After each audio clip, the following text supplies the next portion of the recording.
Binawian ng buhay ang isang ginang matapos masagasaan ng pampasaherong bus Lunes ng umaga, Mayo 27 ng taon malapit sa St. Benedict's Monastery sa Digos City sa Davao del Sur. Kinilala sa ulat ng pulisya ang biktima na isang Dolores Cadayuba, 51 taong gulang at residente ng Purok Mangga, Barangay Cogon, Digos City.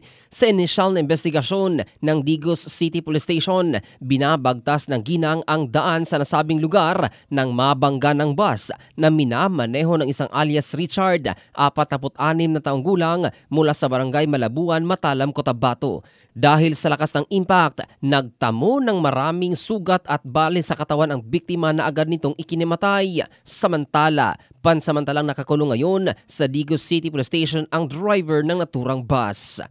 Ito si Jofel Candado in the heart of changing lives ng Brigada News Philippines, the Music and News Authority.